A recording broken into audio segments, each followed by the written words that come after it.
ដោយខ្ញុំស្គាល់សាលាខេមតិចជាពិសេសគឺសាស្ត្រាចារ្យដែលមានបទពិសោធន៍ក្នុងការដឹកនាំដ៏មានប្រសិទ្ធភាពទៅលើនឹងជាពិសេសគឺកម្មវិធីក្នុងការបណ្ដុះបណ្ដាលរបស់និស្សិតគឺពិតជាស៊ីជម្រៅទី1កម្មវិធីបណ្ដុះបណ្ដាលជាមួយនឹងបច្ចេកវិទ្យាទំនើបដូចជា AI Cyber Security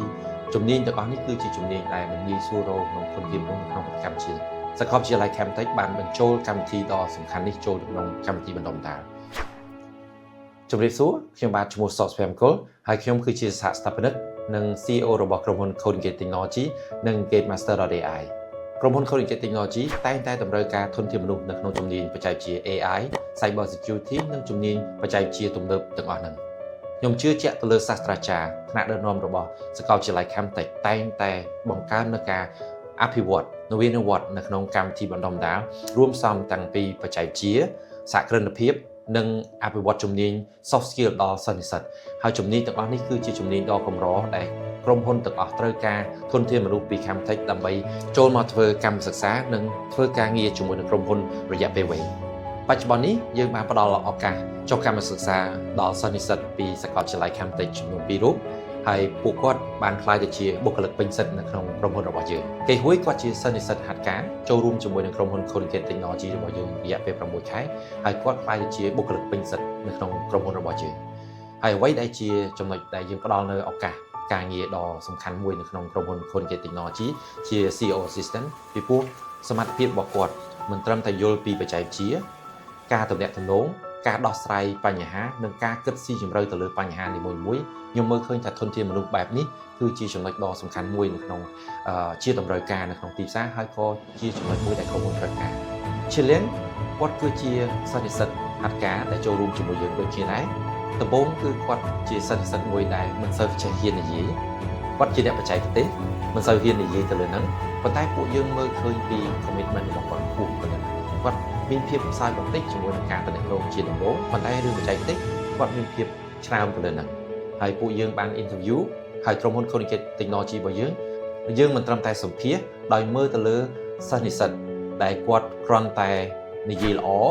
ឬក៏គាត់និយាយមិនល្អប៉ុណ្ណឹងទេយើងត្រូវមើលឲ្យធ្លុះតាក់ទងជាមួយនឹងការ commitment របស់គាត់ការបដិញ្ញាចិត្តរបស់ពួកគាត់ក្នុងការទទួលបានឱកាសការងារនិងចង់អភិវឌ្ឍខ្លួនគាត់យើងមើលឃើញនៅក្នុងឈីលៀងគាត់មានទៅលើហ្នឹងហើយក៏ក្រុមហ៊ុន Coding Technology យើងបានផ្ដល់ឱកាសការងារជូនគាត់ទៅលើហ្នឹងក្នុងរយៈពេលដ៏ខ្លីពួកយើងមើលឃើញថាពួកគាត់មានមិនត្រឹមតែប្រើប្រាស់នៅជំនាញបច្ចេកទេសតែពួកគាត់បានប្រើប្រាស់នៅជំនាញ soft skill គាត់ជាច្រើន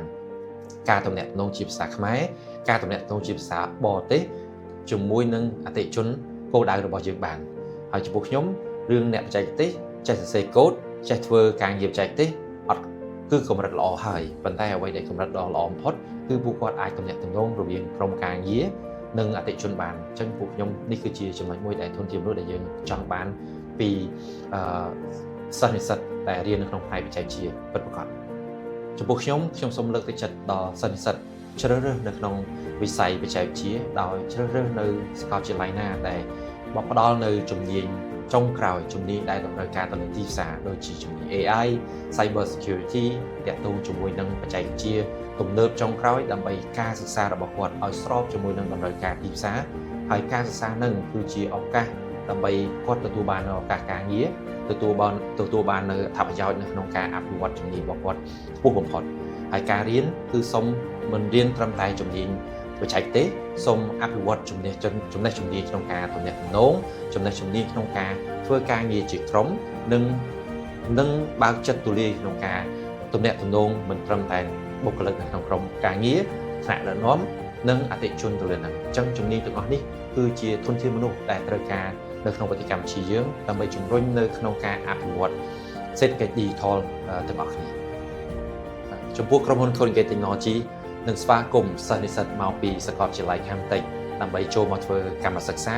និងទទួលបានឱកាសការងារពីពួកយើងយល់ច្បាស់ពីតកតូជាមួយធនធានមនុស្សដែលបង្កើតចេញពីសាកលវិទ្យាល័យ Camtech ដោយមានការដឹកនាំដ៏វៃឆ្លាតនិងសាស្ត្រាចារ្យដែលមានបទពិសោធន៍នៅក្នុងវិស័យបច្ចេកវិទ្យាទំនើបទាក់ទងជាមួយនឹងបច្ចេកវិទ្យាដូចជា AI Cyber Security និងជំនាញស៊ីជម្រៅទៅលើវិស័យបច្ចេកវិទ្យាចំពោះពួកយើងត្រូវការធនធានមនុស្សជាច្រើនគ្មានដែនកំណត់ដើម្បីចូលរួមជាមួយនឹង Coding Gate ដើម្បីអភិវឌ្ឍបច្ចេកវិទ្យាដោះស្រាយនៅបញ្ហាសង្គមនិងអភិវឌ្ឍសេដ្ឋកិច្ចជាតិរបស់កម្ពុជា